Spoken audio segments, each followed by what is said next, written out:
What's up, you guys? It's your boy Cutter here, bringing you guys a brand new video. Now today, you guys, I'm making a late night tutorial. I first want to apologize about the lighting. The lighting is not going to be any good because it's the monitor on my screen right now. So as you can see, it's going to be widescreen right now as we speak. This tutorial is going to be pretty much on how to make cinematics and how to edit them on After Effects. So it's pretty much a Fortnite cinematic video for you guys, a tutorial on how to make cinematics the way I do and just edit them the way I do as well. But before the video gets started, you guys, be sure to be subscribed on my YouTube channel. I did see on my analytics that 90% of my viewers are not subscribed, so be sure you are subscribed on my YouTube channel so that you guys are notified whenever I upload a video and you guys know when I'm uploading an edit. And be sure to hit the ring bell on the bottom right as well, to hit that as well so you guys are notified with everything that I upload. But other than that, guys, let's go straight into this tutorial. Let's go straight all over on the replay on my PS4. Okay, so I'm going to be using my PS4, as you can see right here, and I already loaded the replay up. So if you guys are not kind of familiar with replay, I'm so sorry, it's going to be hard for you to follow, but if you are, follow along. That's all you have to do at this point when it comes to my tutorial. So as you can see here, this is my gameplay. I have this guy's scoped in, so you can see on the bottom right here, the speed is at 4 times. So I'm gonna put that to way down to 10% or whatever that is. The way you go down is by pressing the bottom button right here on the remote. Other than that, we'll click R button right here, the R button, the stick, I guess you can say. We'll click that twice or 3 times so it goes into drone attached. Now what we want to do is we want to create a cinematic for that guy dying right there. So I'm gonna find out what his name is by pressing the middle button here, and we're gonna see, and we're gonna zoom in with the trigger right here. As you guys can see, his name is Timmy, so we're gonna go over right here, go to his perspective, and we're gonna move around. Okay, so I'm gonna click triangle for play and go to the point in time where he dies. So he dies right here. So at this point, I'm gonna zoom in. What you guys want to do is click on this bottom left camera toggle here, I guess you can say, this button right here. Click on it, click R1, and then click on high quality effects on. As you can see, what that does, it blurs out the background already. You can see here it's not blurred out. Like, look at the tree in the background, you can see it's not blurred out. This blurs it out. If you want the blur to be increased, you can increase it by doing the aperture, which is just by going down on it, and you can see that it goes a lot more blurrier. Now I'm just gonna get rid of that, so I'm gonna put close. Now I want to create the cinematic. It's really simple, it really is. So now I'm gonna click on the left stick twice to get rid of it, so it's full hidden the HUD's completely gone. Now I'm gonna press triangle and I'm gonna let this play out, and it'll be pretty much a cinematic right there. So he dies, I'm gonna move my stick down, and bam, he's dead. Okay, so now he's dead. That's pretty much it right there. But you can literally make cinematics on replay mode. It's so freaking easy, man. Back then there was a complex way of doing it, but now it's just so much more easier. So let's go over and hop on over After Effects and show you guys how to edit that cinematic that I just recorded. So I did forget to mention, when it comes to recording cinematics and how to import them to your actual After Effects, there's 2 ways to go about it. As you can see on my screen right now, I do have a recording software on right now. This is my Montage capture. It's my capture card. In case you guys don't know what that is, it's pretty much a device that allows you to record gameplay and your raw gameplay.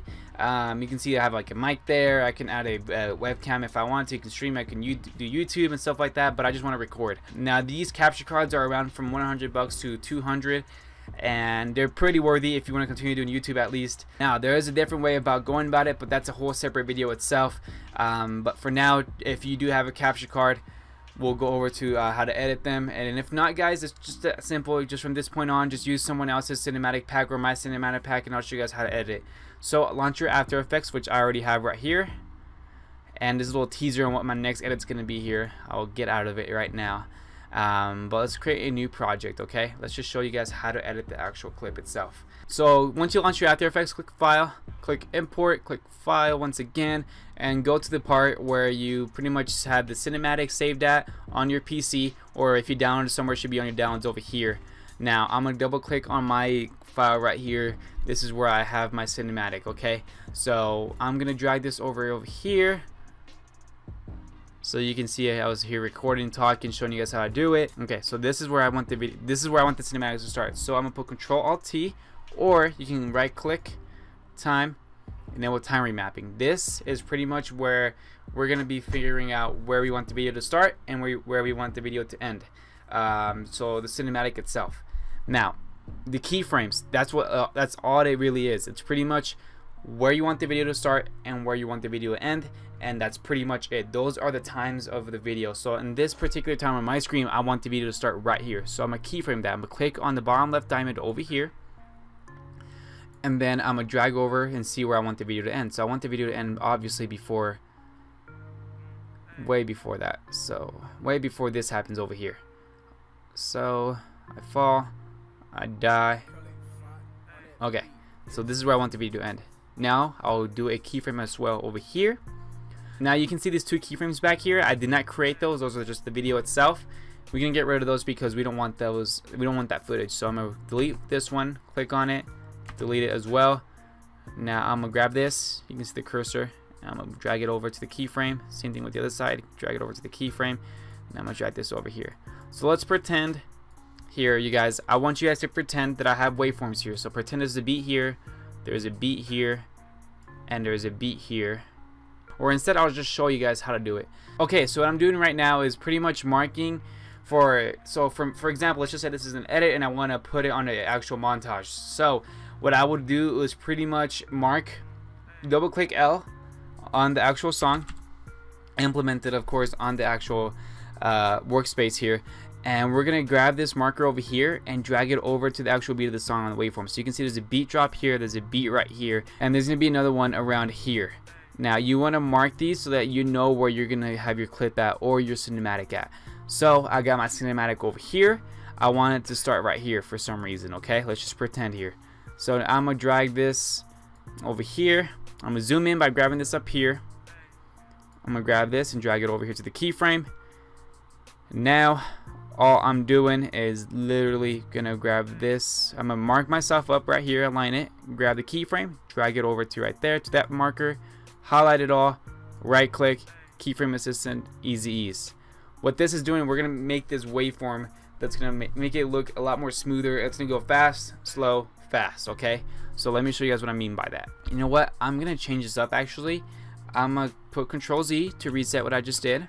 I'm gonna put a keyframe right here in the middle because there's a beat there as well too, and I want it to be in sync. So once again, highlight all, right click, keyframe assistant, easy ease, click on the graph editor over here on the left side. Be sure to follow you guys step by step. Pause the video if you have to, if I'm going too fast. It shouldn't be that hard, but click on it. Once you do that, grab this thing up here for you to zoom in. You can see the waveforms here. So this is what it's gonna allow us to make it fast, slow, fast, and that's it. So right here, this little dot over here, I guess you can say, is the keyframe. I'm gonna click on it, and we're gonna mess with these yellow markers right here. So I'm gonna grab this one up, grab this one down, grab this one up, grab this one down, and that's it. After that, click out of the graph editor, go back to the beginning. I'm gonna drag this keyframe a little bit over just because it's kind of off. Grab this over here as well, and I'm gonna let that render out real quick. Okay, so as you guys can see, there's a little weird noise in the background. That was us editing the actual clip, and that's why it sounded so weird. Okay, so what we want to do is get rid of that. We're gonna click on this audio form right here and get rid of that so we don't hear that at all. That's how I pretty much make my cinematics. If I was to do anything else with this cinematic, I would probably put S for scale, and I would probably put this a little bit higher, like maybe this much, just by dragging to the side. And then I would click R for rotation. I'll put it probably to 5, and yeah, that's pretty much it. That's my cinematic right there. This is just basic syncing for a cinematic, and even just for editing itself. But yeah, I think that's pretty much it, you guys. That's other than that, you guys, I hope you guys enjoyed. If you guys want to know how to import cinematics or clips from your PS4 over to your PC, I'm pretty sure there's tons of videos on how to do that. In case you guys don't want to go through all that hassle, you can always download cinematic packs, even my own cinematic pack. But other than that, I hope you guys enjoyed today's video. If you did, smash that like button, comment down below. Let me know what else you guys want to see on my YouTube channel. I am always open to making more tutorials. How to edit Fortnite Part 2 is definitely coming out soon. I'm just too busy making the cinematic tutorial, and I'm making an edit right now. Thank you guys once again for watching this video. Smash the like button if you haven't. Please be sure to subscribe, and I'll see you guys later on my next edit or tutorial. And this has been Cuddy, guys. I'll see y'all later. Peace out.